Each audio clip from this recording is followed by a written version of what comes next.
obrigatório de máscara por todas as dependências das unidades educacionais. Mesmo com a liberação, o IFPE decidiu manter as atividades de forma remota. Por meio da assessoria de imprensa, informou que algumas atividades práticas já estão ocorrendo de forma remota. O Instituto afirmou que avalia periodicamente todos os cenários nas regiões por onde estão localizados seus 16 campi e polos de EAD, visando retomar as atividades de ensino com total segurança. Outra atividade que retomou nessa semana foi a dos museus, galerias e outros espaços de fomento à arte em Pernambuco. Museu do Estado de Pernambuco, Estação Capiba, Museu do Trem, Museu de Arte Sacra de Pernambuco, Museu Regional de Olinda, de Arte Contemporânea e outros, todos na região metropolitana do Recife, voltaram a receber o público seguindo normas de distanciamento e cuidados de higiene. Em Caruaru, segundo a Fundação de Cultura e Turismo, a cidade conta com 11 museus. O Museu Memorial da Cidade, do Cordel e Mestre Galdino funciona de segunda a sábado, das 8 da manhã às 4 da tarde.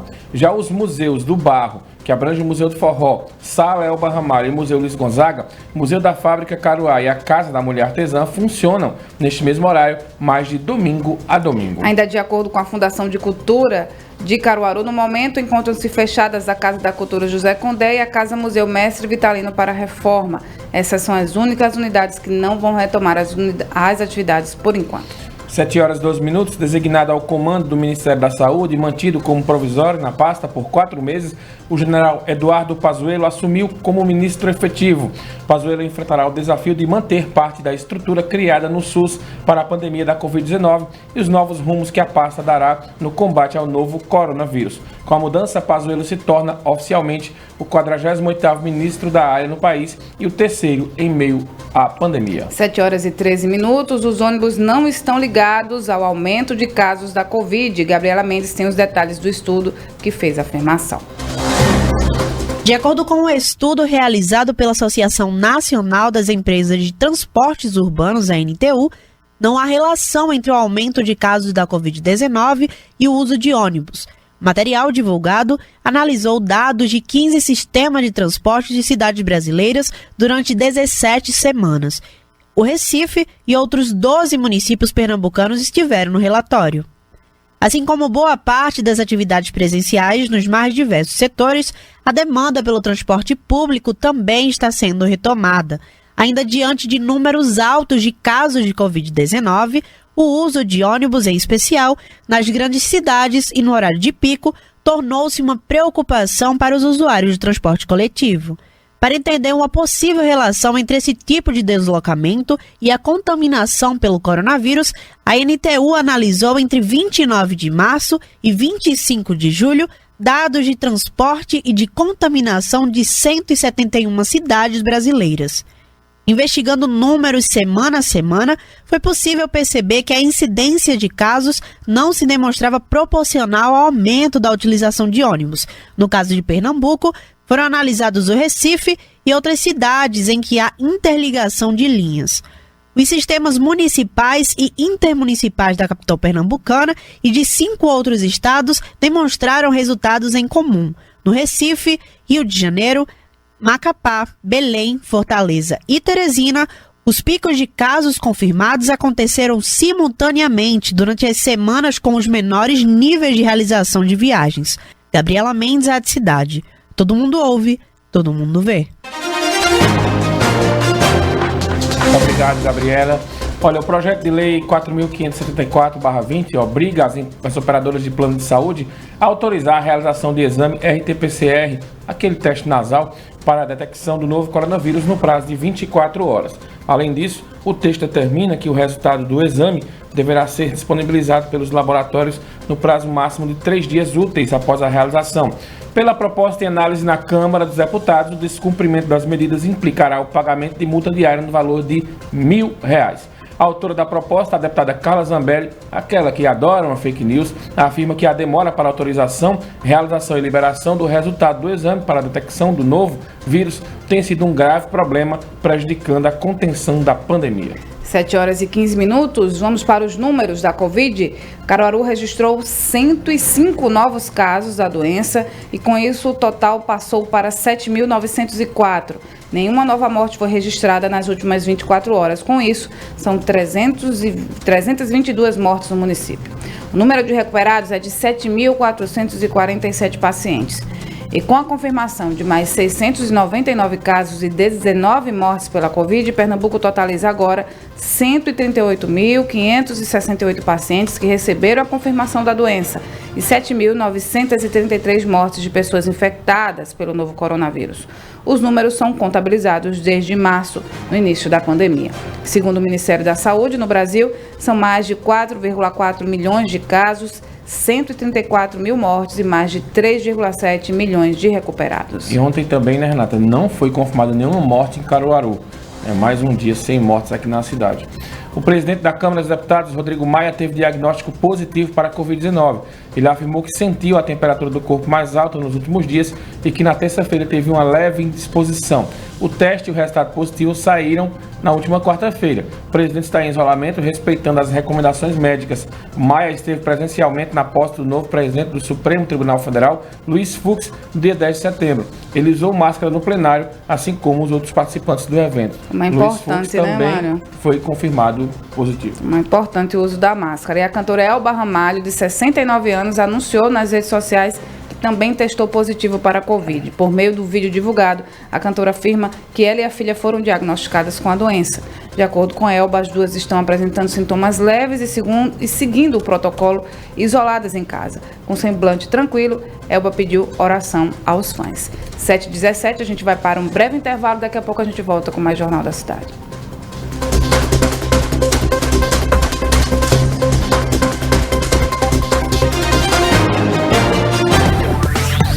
Você está ouvindo o programa Jornal da Cidade. A apresentação: Mário Flávio e Renata Torres. Apoio: Unimed Caruaru. Cuidar de você. Esse é o plano. E Casa Nova Construção. Sua melhor escolha em toda reforma ou construção. Sua casa é aqui.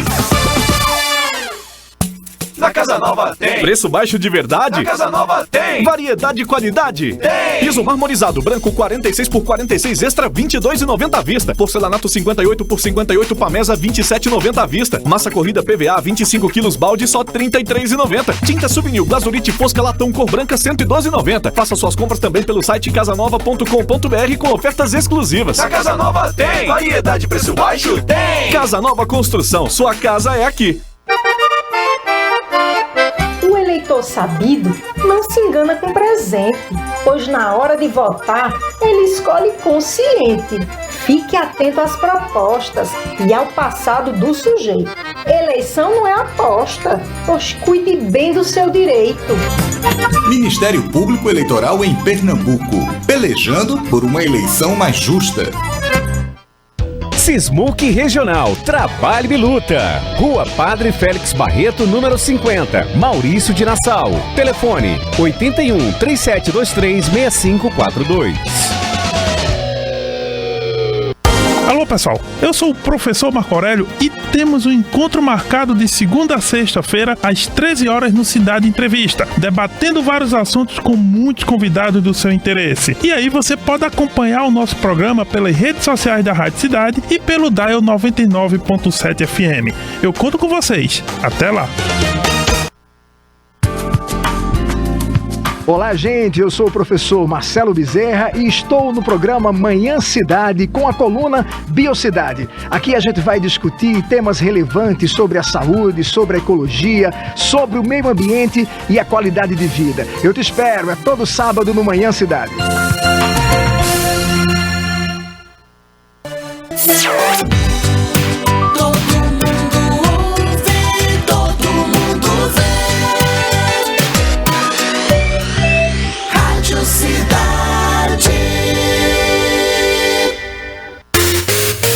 Na Rádio Cidade, 7 horas e 20 minutos. Já estamos de volta com o programa Jornal da Cidade. A apresentação: Mário Flávio e Renata Torres. Apoio: Unimed Caruaru. Cuidar de você. Esse é o plano. E Casa Nova Construção. Sua melhor escolha em toda reforma ou construção. Sua casa é aqui. Bem, estamos de volta com o seu Jornal da Cidade. As fraudes no auxílio emergencial continuam sendo investigadas. Laís Florencio traz agora os detalhes sobre a sindicância que vai investigar os servidores do Ministério Público. O Ministério Público de Pernambuco abriu uma sindicância para investigar 10 servidores conveniados que podem ter recebido de forma indevida o auxílio emergencial. O benefício criado pelo governo federal no contexto da pandemia não prevê pagamento para servidores públicos como os investigados pelo processo administrativo. Segundo o MPPE, os nomes fazem parte da lista de 14.170 servidores estaduais e municipais, ativos ou inativos, que podem ter recebido o auxílio indevidamente no Estado. O levantamento divulgado no início do mês pelo MPPE ressalta que os servidores podem ter fraudado ou terceiros podem ter usado os dados para receber o benefício. As investigações sobre os 10 servidores apontados como suspeitos da fraude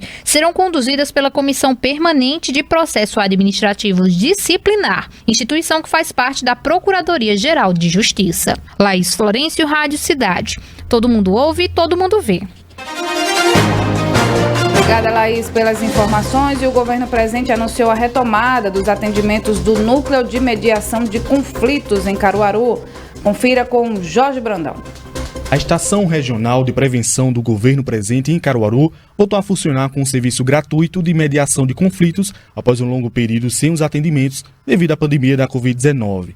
O serviço promove soluções mais rápidas para mal-entendidos e tenta evitar futuros conflitos e maiores desgastes. A ideia é solucionar os conflitos, estimulando o diálogo e buscando soluções satisfatórias para os envolvidos, contribuindo para a prevenção à violência.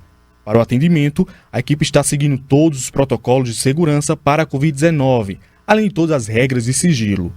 Os atendimentos estão acontecendo no CRAS do Salgado, localizado na Rua José Roberto, número 201, e na própria estação do governo presente, localizada na Avenida Amazonas, número 168, no bairro Maurício de Nassau.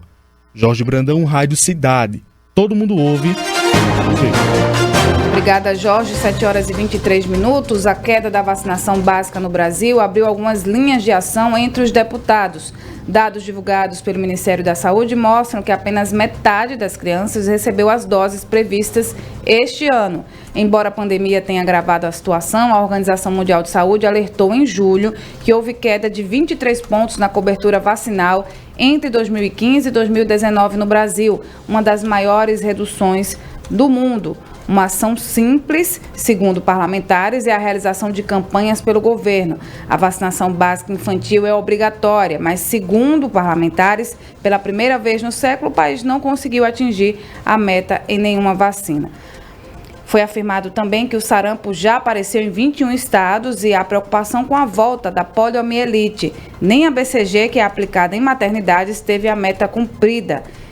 E já foi pedido ao Tribunal de Contas da União que investigue os motivos da queda. O Supremo Tribunal Federal deve decidir em breve se os pais podem deixar de vacinar os filhos por razões filosóficas, religiosas, morais ou existenciais. O julgamento foi motivado por uma ação do Ministério Público contra um casal paulista que não vacinou o filho, alegando que são adeptos da filosofia vegana. Tem que ter muita paciência para certas coisas. Na Assembleia, a Comissão de Educação voltou a discutir a reabertura de escolas em Pernambuco. Quem traz para a gente os detalhes sobre o que foi conversado entre os parlamentares é Ana Rebeca Passos. A retomada das atividades da educação pública e privada em Pernambuco voltou a ser tema de debate na Comissão de Educação da Assembleia Legislativa de Pernambuco. O colegiado promoveu o terceiro encontro sobre a questão desde o fechamento das escolas em março, em razão da pandemia. Proposta pela deputada Clarissa Tércio, que é do PSC, a reunião virtual contou com a participação de representantes das escolas, de pais de alunos e também do Comitê da Educação no Campo. A primeira a ser ouvida foi a diretora do Colégio Academia Cristã de Boa Viagem, Zona Sul do Recife, a Cristiane Assis. Ela admite que a questão é complexa, mas acredita que não há razão para as aulas presenciais continuarem proibidas. O representante do Comitê da Educação no Campo, professor do Instituto Federal de Pernambuco, André Luiz Pereira, foi na contramão dos demais participantes. De acordo com o docente, Todos os especialistas informam que os jovens se contaminam pouco com o coronavírus, mas podem transmitir para muitas pessoas, justamente porque quase sempre são assintomáticos. Já o deputado Antônio Fernando, do PSC, informou que em Pernambuco, cerca de 2% da população foi contaminada até agora e que a comunidade escolar representa 25% desse público. Por fim, o deputado professor Paulo Dutra, do PSB, apresentou indicação número 4.245/2020, propondo a retomada das aulas no formato híbrido para as turmas de fechamento da etapa escolar, ou seja, 5º e 9º anos do ensino fundamental e 3º ano do ensino médio, além de educação de jovens e adultos e subsequente. Ana Rebeca Passos, Rádio Cidade. Todo mundo ouve, todo mundo vê. Obrigado, Ana Rebeca, pelas informações. Olha, segundo o INEP, os estudantes brasileiros melhoraram o desempenho em matemática. Quem traz os dados desse levantamento é Scarlett Lima. Os estudantes brasileiros melhoraram o desempenho em matemática em todas as etapas de ensino, de acordo com os resultados do Sistema de Avaliação da Educação Básica 2019, a maior avaliação educacional do país, divulgados pelo INEP. O maior avanço em relação à matemática foi no ensino médio. As notas médias dos estudantes passaram de 270 em 2017 para 277 no ano passado. O avanço foi suficiente para tirar o ensino médio do Brasil do nível 2 de proficiência e colocá-lo no nível 3, em uma escala que vai até 10. No nível 3, é esperado, por exemplo, que os estudantes resolvam problemas de subtração, soma, divisão e multiplicação. No 5º ano, no ensino fundamental, o avanço foi menor. Em média, os estudantes passaram de um desempenho de 224 para 228. O aumento, entretanto, também foi suficiente para que o país avançasse do nível 4 para o nível 5 de proficiência. No 9º ano do ensino fundamental, o desempenho médio dos estudantes passou de 258 para 263. A etapa segue no nível 3 de proficiência. Apesar dos avanços, o país ainda tem uma baixa porcentagem de estudantes nos níveis mais altos de proficiência em matemática. Ao terminar o ensino médio, menos de 5% dos estudantes do país atingem proficiência 7 ou maior em matemática. Scarlett Lima, Rádio Cidade. Todo mundo ouve, todo mundo vê. Obrigada, Cacá, pelas informações. E o Ministério da Educação divulgou as regras de vagas remanescentes do FIES. Ficou interessado em saber como participar? Confira os detalhes com Robson Nielson. Nesta quarta-feira, o Ministério da Educação, MEC, publicou no Diário Oficial da União a portaria de número 756, com o objetivo de ocupação de vagas remanescentes dos processos seletivos do Fundo de Financiamento Estudantil, FIES, referentes ao segundo semestre de 2020. As instituições de ensino superior deverão informar, no período de 22 a 24 de setembro de 2020, os cursos nos quais não houve formação de turma no período inicial, inclusive aqueles para os quais não houve seleção de vagas. O período de inscrições para as vagas remanescentes dos FIES será informado posteriormente pelo MEC, por meio de edital com cronograma.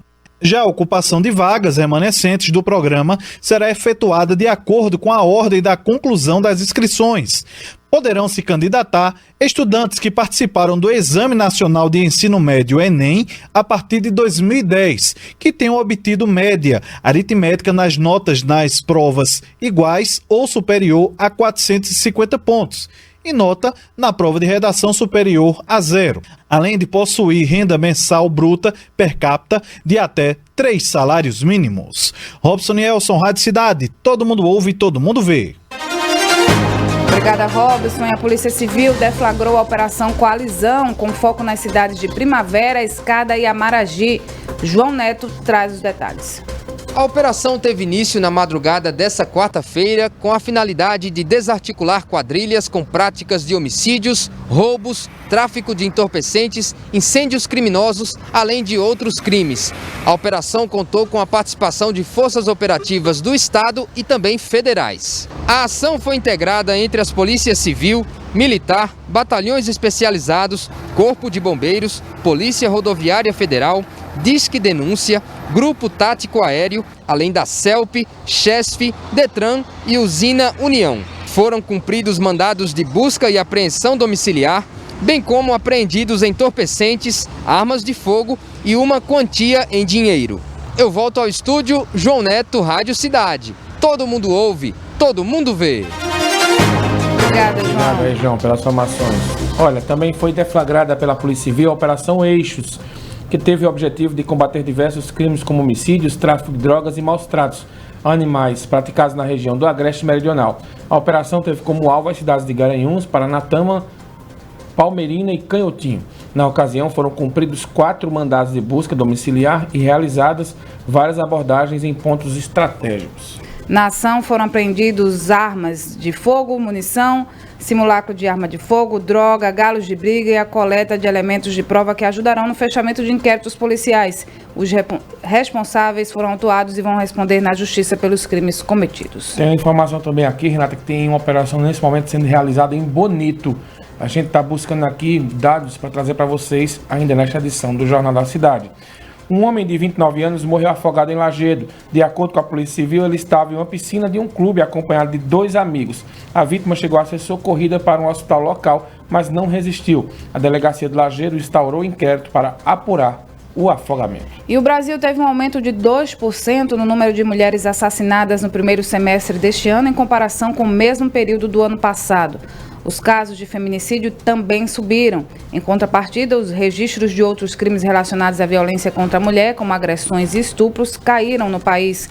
O levantamento leva em consideração os dados oficiais dos 26 estados e do Distrito Federal. Nos primeiros 6 meses de 2020, 1.890 mulheres foram mortas de forma violenta em plena pandemia, um aumento de 2% em relação ao mesmo período de 2019. O número de feminicídios, quando as mulheres são mortas pelo simples fato de serem mulheres, também teve uma leve alta. Houve 631 crimes de ódio motivados pela condição de gênero. Já os casos de lesão corporal no contexto de violência doméstica caíram 11%. E os estupros de vulneráveis tiveram a queda de 21% e 20%, respectivamente. 7h33. O fogo que atingiu o Parque Estadual Encontro das Águas, localizado na região de Porto Jofre, na cidade de Pocon, no Mato Grosso, destruiu 85% do parque. Segundo o Instituto Centro Vida, os incêndios destruíram a área de 92 mil hectares do parque, que tem 108 mil hectares. A localidade é reconhecida como deter a maior concentração de onças pintadas do mundo. O governo decretou situação de emergência em Mato Grosso por causa dos incêndios florestais. O decreto irá valer por 90 dias, podendo ser prorrogados. 7h33. Vamos para um intervalo. Daqui a pouco a gente volta com mais Jornal da Cidade.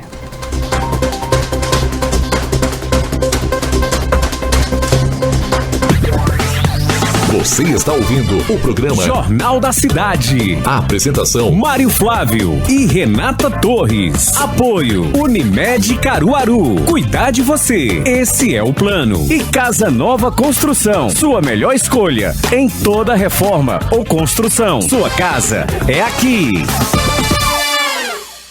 Caruaru agora conta com uma loja Brisanet novinha. A banda larga líder em satisfação no Nordeste agora está localizada na Avenida Agamenon Magalhães, 585, bairro Maurício de Nassau. Nossos profissionais estão prontos para te receber. Venha conferir nossos planos e vantagens exclusivas. Ligue 0800 281 3017 ou acesse brisanet.com.br. Em Caruaru, internet é com a Brisanet, levando o mundo até você. A Rádio Cidade chegou. Sintonize 99,7 FM e acompanhe o melhor conteúdo. Notícias, prestação de serviços, esportes, entrevistas, músicas e muito mais. Também estamos nas plataformas Facebook, Instagram, Twitter, YouTube, Rádiosnet e TuneIn. Para mais informações, acompanhe nossas redes ou ligue 3721.000 ou 81 98243 5080. Rádio Cidade 99,7. Todo mundo ouve, todo mundo vê. Batata Mr. Fries 2 quilos, só R$17,49. Salsicha Hot Dog Avivar 1 quilo, R$7,49. Café Ouro Verde diversos 250 gramas, R$3,69. Leite fermentado Vale Dourado tradicional uva 900 gramas, R$6,49. Biscoito Vitarella treloso recheado diversos sabores, R$3,19. E lasanha Seara 600 gramas, só R$7,99. Unicompra bem.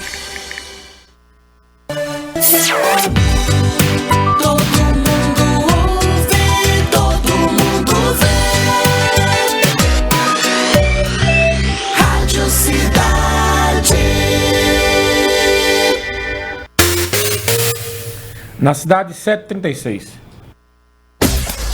Já estamos de volta com o programa Jornal da Cidade. A apresentação: Mário Flávio e Renata Torres. Apoio: Unimed Caruaru. Cuidar de você. Esse é o plano. E Casa Nova Construção. Sua melhor escolha em toda reforma ou construção. Sua casa é aqui. Estamos de volta com o Jornal da Cidade, agora para falar sobre eleições. Essa semana você está acompanhando uma série de reportagens sobre temas importantes para o pleito desse ano. Na reportagem de hoje, Mário Flávio fala sobre a possível alta na abstenção por causa da pandemia e também da obrigatoriedade do uso de máscaras. Rádio Cidade. Eleições 2020. Esse ano estão aptos a votar aqui em Caruaru cerca de 225 mil eleitores. Então isso garante a realização do segundo turno. Mas a grande expectativa é, será que vamos ter uma abstenção alta devido à pandemia? Estou aqui com o Nassis Araújo para a gente falar sobre isso. O Nassis, 225 mil eleitores estão aptos a votar. Nessa questão da votação, tradicionalmente a abstenção é cerca de 20%. Será que vamos aumentar esse ano esse número da abstenção?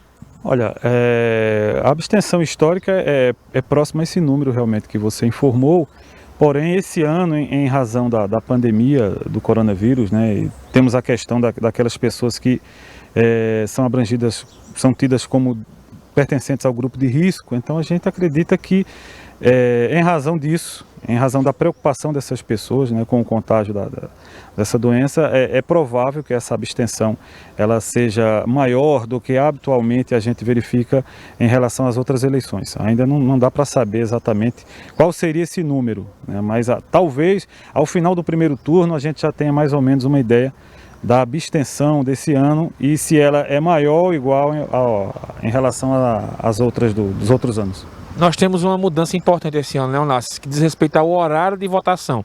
O Tribunal Superior Eleitoral antecipou em uma hora de votação. Agora tem um detalhe, né? De 7 às 10 da manhã tem um grupo que vai ter prioridade. Exatamente. A eleição esse ano ela inicia às 7 e encerra às 5 horas da tarde. E o TSE estabeleceu que o horário entre 7 e 10 da manhã ele é reservado para aqueles eleitores do grupo de risco, né, para o coronavírus, para a Covid-19. Então, nesse horário, entre 7 e 10 da manhã, esses eleitores terão prioridade ao voto. Então, lembrando a você, no dia da votação, vá de máscaras, não caso contrário, você não vai votar. Também foi dispensada a questão da biometria. Não vai ser necessário você fazer a biometria. Rádio Cidade. Eleições 2020. Muito bem. Falando em máscaras, né? Máscaras, protetor facial e frasco individual de álcool em gel e de álcool para a limpeza de superfícies. Esse é o conjunto que os mesários das eleições municipais de novembro vão receber para se proteger do novo coronavírus no dia de votação. Os novos protocolos da Justiça Eleitoral também envolvem distanciamento de pelo menos 1 metro dos eleitores. Além disso, para evitar o contato excessivo com superfícies por mais de uma pessoa, o documento de identificação dos eleitores deixa de ser entregue em mãos aos mesários, que devem apenas lê-lo dentro dessa distância permitida. Diante do cenário de pandemia, aqueles com mais de 60 anos de idade podem pedir dispensa do trabalho como mesário. Segundo o TSE, os primeiros dados da convocação mostram que o número de voluntários inscritos já supera o total de voluntários das eleições anteriores em alguns estados. E o MDB Caruaru anunciou que não vai ter representantes na majoritária desse ano. Mário Flávio esteve na convenção e traz os detalhes e o motivo para Tony Gel não concorrer nem participar do pleito desse ano. Então, o que ninguém esperava, desde que começamos a falar sobre a eleição, era da não disputa do deputado Tony Gel para prefeito. Afinal de contas, ele sempre pontuava muito bem nas pesquisas e ia para o segundo turno com a prefeita Raquel Lira. Mas ele vai explicar agora, para o ouvinte e para o eleitor dele aqui na Rádio Cidade, qual motivo levou ele a desistir de disputar a eleição para prefeito de Caruaru. Bom, um dos motivos é o ano atípico, de não poder fazer campanha como eu sempre fiz. E isso é um complicador, não resta dúvidas. A ciência recomenda, os médicos, os infectologistas, enfim, recomendam que pessoas acima de 60 anos têm que ter muito cuidado e são pessoas de risco. Não parece, mas eu já passei, né? Um pouquinho dos 60. De modo que isso foi um complicador. O outro complicador é que eu me submeti a uma cirurgia de um câncer de próstata, não é, que me surpreendeu muito quando foi detectado. Isso no começo do ano, me preparei, fiz todos os exames e iria fazer a cirurgia no começo de março, quando as cirurgias eletivas foram suspensas por conta da pandemia. E aí eu fiquei março, abril, maio, junho, só em julho, começo de julho, dia 1º, aqui realmente eu me submeti à cirurgia. Então estou com menos de 90 dias, o médico só quer me ver depois de 90 dias para avaliar, entendeu? Se realmente eu estou completamente curado ou se será necessário fazer um tratamento complementar. Imagine numa campanha, né, com essa dificuldade toda. Toninho, meu filho, que foi lembrado pelo deputado Zé Queiroz, pelo deputado Vônio Queiroz, inclusive o deputado Zé Queiroz chegou a lançar uma chapa, que seria uma chapa muito arrumada, não é? Com Toninho e Carol Miranda. Eu quero agradecer ao deputado Zé Queiroz, ao deputado Vônio Queiroz, pelo carinho, pela atenção, agradecer à família Gomes, né? A Marcelo, vereador Marcelo, ao ex-vice-governador Jorge Gomes, a deputada Laura Gomes, pelo carinho e pela atenção que me dispensaram também, a mim, a Toninho, a todos nós. Mas também não foi possível porque eu iria me envolver muito mais do que se eu fosse o candidato, porque o candidato seria Toninho, meu filho. E isso poderia ser um complicador para a minha recuperação. Tá certo, obrigado, deputado Tony Gel. A gente vai ouvir agora também a opinião do Toninho Rodrigues e saber como é que ele viu essa situação e acompanhou essa decisão, e tomou essa decisão ao lado do pai dele. Olha, Mário, no início do ano a gente vinha discutindo essa questão da eleição em torno do nome do deputado Tony Gel. Isso era o que o grupo discutia, era o que o grupo de pré-candidatos a vereador também discutia, que é natural, né, o nome de Tony Gel como um pré-candidato a prefeito. E essas discussões foram até ali em março, até a pandemia, chegar a pandemia realmente, que teve essa dificuldade, que deu praticamente uma pausa, né? Nesses últimos dias também conversamos muito com o deputado Zé Queiroz, o deputado Vônio Queiroz, discutindo a cidade, de quem seria um nome para estar à frente de um projeto. Ele colocou meu nome, fico muito honrado com essa lembrança do deputado, colocou como apoio, como a gente também colocou nosso apoio se o deputado Vônio Queiroz quiser ser candidato a prefeito, mas analisamos junto também com o grupo, analisamos também essa questão da saúde do deputado Tony Gel, que teria que estar também na rua, mesmo eu sendo candidato, ele participaria ativamente da campanha, e analisando isso, vimos que não é o momento dessa minha candidatura para essa eleição, Mário Flávio. Pode ser que isso fique mais para frente, quem sabe. Muito bem, obrigado, Toninho. Então, dia 16 de setembro de 2020 é um dia histórico, porque hoje ficou decidido que pela primeira vez desde 1988, o trio de ferro da política, João Lira, Zé Queiroz e Tony Gel, não vão participar de uma eleição majoritária aqui em Caruaru.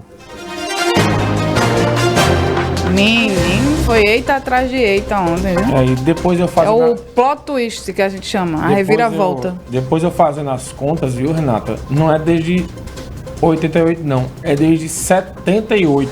Eita, errasse por uma década. É porque eu falei dos três, né? Mas na verdade, dos três aí, o primeiro que disputou a eleição foi em 78, foi Zé Queiroz. Naquela ocasião ali, ele concorreu contra os Dragões da Jainha. Ele perde a eleição. Em 82, Zé volta a disputar. Só que era uma eleição que somavam-se os lados. De um lado saíram 3 candidatos, do outro 2. Quem teve mais votos nessa eleição foi o Adolfo José. Ele teve a maior quantidade de votos para prefeito. Só que quando ele somou os votos do lado dele, Zé Queiroz do outro lado ficou em segundo lugar nos votos gerais, mas acabou no somatório de votos, ele superando a coligação. Acho que eram 2 coligações do lado de Adolfo. Era feito dos Estados Unidos, era? Juntava os votos. Só teve essa eleição dessa maneira. Então, no voto, né, Adolfo ganhou, mas quando juntou os lados, aí Zé Queiroz acabou sendo eleito prefeito. Então, em 82 ele chegava pela primeira vez à prefeitura. E aí, no meio do caminho, teve uma mudança na legislação eleitoral, ele ganhou mais 2 anos de mandato. Então, Queiroz governa de 82 a 88. Em 88 tem aquela eleição histórica de Tony contra João Lira, que João Lira vence por 83 votos apenas de diferença, né? Então, aí, 92 foi praticamente um WO, Zé Queiroz disputou a eleição sem adversários de peso. 96 volta a ter uma eleição com 3 candidatos fortes. Na ocasião, em 96, disputam Tony, Zé e Adolfo. Aliás, Tony, João e Adolfo. João vence. 2000, Tony vence Jorge Gomes, é eleito. Em 2004, Tony é reeleito contra João Lira. Em 2008, Zé Queiroz volta. Em 2012, Zé Queiroz é reeleito. Em 2016, Tony disputa contra Raquel o segundo turno. E agora, em 2020, pela primeira vez, desde 78, 42 anos, a gente não vai ter nem Tony, nem Zé, nem João na disputa majoritária. Pronto. E aí, sem Tony e sem Zé, as atenções e a especulação era quem será o candidato desse grupo. E aí, as atenções saem da convenção do MDB e vão para a convenção do PSB. Né, onde estava o clã dos Gomes, né, o Marcelo Gomes, o vereador Marcelo Gomes, a Laura, o doutor Jorge e toda a turma lá. E aí começou e foi muito trabalho até que foi batido o martelo para o nome às 11 horas da noite do Marcelo Gomes como candidato a prefeito de Caruaru pelo PSB, candidato do governador Paulo Câmara, que vai ter o apoio aí do MDB de Zé Queiroz e do PDT, do MDB de Tony Gel e do PDT de Zé Queiroz. E quando terminou, que ele também escolheu sua vice, que é a Ilza Trajano, ele gravou um vídeo e vamos acompanhar agora. Fui convocado pelo meu partido e aceitei o desafio. Vamos formar uma aliança com o PDT, o MDB, o PCdoB e o PSB. Agradeço a todas as lideranças desse partido, ao presidente Sileno Guedes, aos deputados Zé Queiroz, Ivone Queiroz, do PDT, ao deputado Tony Gel, Toninho Rodrigues, Miriam e demais filiados do MDB, e a todos e todas filiadas do PCdoB, que inclusive terá minha companheira de chapa, a Ilza Trajano. Nós vamos estar nas ruas, estar nas redes sociais, estar no guia eleitoral, mostrando que Caruaru tem que ser uma cidade pensada de fora para dentro e não de dentro para fora. Precisamos dialogar mais para não errar, para errar menos. A gente precisa ouvir a população e trazer a realidade social melhor do que a nossa cidade está vivendo. Caruaru precisa ser pensado de uma maneira diferente. Vamos em frente e vamos à luta até 15 de novembro. Tá aí a fala do Marcelo Gomes, depois de muito trabalho, muitas atividades, enfim. Né? Foi um dia difícil, mas vamos embora. Agora tá desenhado, né, Mário? É só para trazer para os ouvintes aí como ficaram as candidaturas. Caruaru vai ter 6 candidatos aí disputando essa eleição. Por ordem alfabética, o delegado Lessa, que é do PP, e tem na vice o Manuel Santos, que é do PSL. O Marcelo Gomes, que é do PSB, tem na vice a Ilza Trajano, que é do PCdoB. O Marcelo Rodrigues, que é do PT, tem na vice a Ingrid Marcela, que é do PT. A Raquel Lira, do PSDB, tem na vice o Rodrigo Pinheiro, os dois são do PSDB. Rafi Edelon, e tem na vice a Roberta Antunes, que é do PSD. E o Rafael Vanderlei, que é da UP, né, tem na vice a Valéria Pires. Uma coisa curiosa, viu, Renata? 1, 2, 3, 4 mulheres ocupando as vagas de vice e uma mulher ocupando a vaga de concorrer ao pleito, a favorita, que é a prefeita Raquel Lira, favoritíssima à reeleição após essas desistências, né? Agora na política tudo pode acontecer, eu lembro, uma conta que não está sendo feita ainda pelos torcedores da política é a da abstenção, que deve aumentar. Então, Raquel é a favorita, mas aí quem passa a ter o protagonismo para disputar essa eleição com ela nesse momento, na minha opinião, é o delegado Lessa. Vamos saber, resta saber se ele vai conseguir atrair os votos principalmente os votos de Tony, que são os votos mais centro-direita. Agora, outra expectativa é se Rafier também consegue, né, trazer alguns votos desses para ele. E qual vai ser a capacidade de transferência de votos de Tony Gel e Zé Queiroz para Marcelo. Essa é outra. A gente segue falando sobre isso no Manhã Cidade. E por falar em mulher, né, foi confirmado lá no Recife, né, oficialmente, por meio de uma live, a deputada federal Marília Reis como candidata a prefeita do Recife pelo PT, né? A convenção online aconteceu um dia após o advogado João Arnaldo ser indicado para vice na chapa. Isso. Agora vamos ao vivo chamar o repórter Alex Murphy, porque enquanto aguardam o julgamento da ação de dissídio coletivo, marcada para a próxima segunda-feira, dia 21, os Correios vão realizar protestos por todo o Brasil hoje, e em Caruaru tem protesto também, mas é um protesto diferente, né, Alex? Bom dia.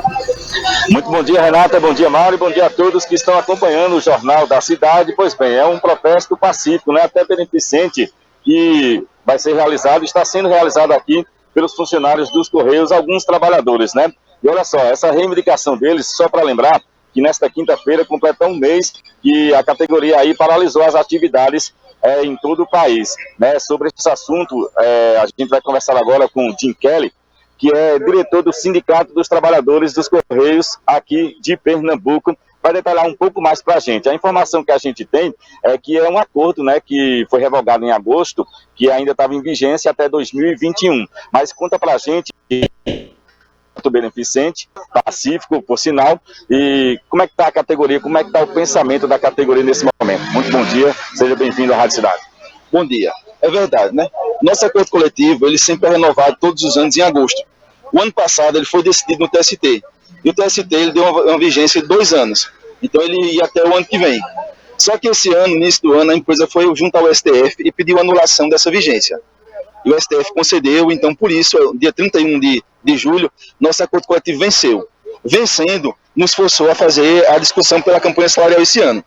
A empresa, a princípio, em junho e julho, ela dá a proposta dela e sequer negocia com os trabalhadores e já começa a ter os benefícios já a partir de agosto. Então, assim, como a gente sempre tem enfatizado, essa greve, esse movimento que hoje completa um mês, não é por reajuste salarial, é por manutenção dos direitos que a empresa estava tentando fazer e já tirou desde o mês de agosto. Hoje, aqui em Caruaru, nós estamos fazendo um ato, que é um ato solidário, que é doação de sangue do pessoal que está em greve. Então, assim, é um ato social que a gente está fazendo e hoje, realmente, os trabalhadores vão dar o seu sangue pela população, pelas pessoas que precisam. Interessante isso. E a categoria ela continua paralisada, a previsão ainda de greve? Isso, a categoria permanece paralisada em todo o país. Já teve 2 tentativas de negociação, mas a empresa está irredutível, a empresa não abre mão de nada. Inclusive, na última negociação com a ministra do TST, ela propôs reeditar pelo menos as cláusulas que não tinham impacto financeiro, mas até isso a empresa se recusou e disse que não abria mão de nada. Então, assim, como já teve 2 tentativas de negociação e de intermediação e não teve êxito, então na próxima segunda-feira, dia 21, vai haver no TST em Brasília, a partir das 13h30, o julgamento do dissídio coletivo. Então, segunda-feira, a gente aqui em Caruaru vai fazer o ato em Recife, vai ser todo centrado no Bongi, lá no Recife, no centro operacional, e aí a gente vai aguardar o resultado desse julgamento.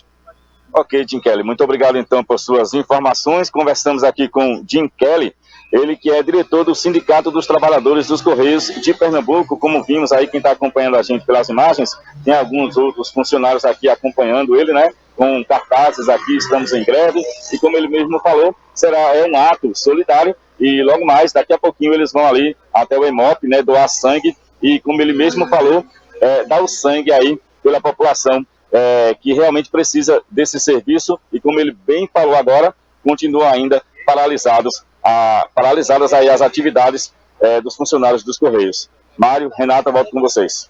Valeu, Alex, muito obrigada pelas informações. Então, segunda-feira, né, vai parar na justiça aí a greve dos Correios, já que não houve acordo entre a classe e a empresa. E o presidente da FIFA, Gianni Infantino, disse que o órgão fará cumprir os regulamentos que obrigam os clubes europeus a liberarem seus jogadores para o início das eliminatórias sul-americanas para a Copa do Mundo do Catar 2022 em outubro. Foi confirmado também o início das eliminatórias da América do Sul, com rodada dupla nos dias 8 e 13. A eliminatória oferece 4 vagas diretas para o Catar 2022 e uma quinta seleção tem a chance de se classificar por meio de uma repescagem intercontinental. Infantino enfatizou que a FIFA vai fazer cumprir o regulamento em vigor em relação à cessão de jogadores pelos clubes em favor das seleções nacionais, uma preocupação manifestada no encontro pelas federações filiadas, já que muitos campeonatos estão feitos daqui, né? Um bolo de jogos devido a essa paralisação dos campeonatos por causa da pandemia. Muito bem, Central espera enfrentar um time preparado na estreia na Série D e para isso está investindo em treinos de preparação dos atletas. Hoje, Vanduí Braga e Robson Nielson trazem os detalhes sobre os últimos ajustes para a viagem que vai levar a equipe alvinegra para enfrentar o Jaciobá. Bom dia, Mário. Bom dia, Renata. E um bom dia a todos que acompanham o Jornal da Cidade. Hoje o Central viaja, né? Vai fazer aí uma longa viagem de mais de 200 quilômetros, praticamente 4 horas de viagem, para encarar o Jaciobá no próximo sábado. E tudo você vai acompanhar aqui na Rádio Cidade. E sobre a viagem, Robson, é uma das mais curtas. O Central vai viajar para lugares viagens mais longas nessa Série D. O Central não vai ter vida fácil na Série D que se inicia no sábado. A gente conversou também com o Marcão, né? O João Neto fez a entrevista com o Marcão, executivo de futebol da equipe do Central, que até detalhou. 5 jogadores já chegaram, mas deixou no ar outro nome que pode aparecer também, Vanduí. Inclusive ele detalhou que a gente deve se surpreender com jogadores que já estão no elenco, como os zagueiros que chegaram por ele, e também um meia, né? Robinho. O nome, né, que gira aí nos bastidores também, e a grande expectativa é no nome aí do meio-campista Robinho. Vamos ver o que é que o Robinho pode fazer nesse meio de campo da equipe do Central, Vanduí. É isso mesmo. O Central precisa de alguém para apoiar, já que o Roger Gaúcho não vem, né? Acabou acertando com o Oeste. E aí o Doda precisa de alguém para suprir a necessidade quando o Doda estiver suspenso ou até mesmo não estiver participando de alguma partida por opção do técnico Silvio Criciúma. A gente se encontra hoje a partir de 5 horas. Detalhe, delegação do Central viajando, e a gente vai acompanhar ao vivo esse embarque dos jogadores. Rádio Cidade. Todo mundo ouve. Todo mundo vê. Separaram agora, foi um diz uma parte, outro diz outra. Obrigada, meninos. 5 da tarde. A equipe de futebol da Rádio Cidade. 7 horas e 57 minutos. Deixa eu mandar um abraço aqui para dona Núcia, que está ligadinha, sintonizada na Rádio Cidade. A Joseli está dizendo: bom dia, Rádio Cidade, estou aqui na escuta. Estou muito feliz porque a coletiva está fazendo a linha Palmares, Joaquim Nabuco, a minha cidade natal. Olha aí. A coletivo lá na Mata Sul.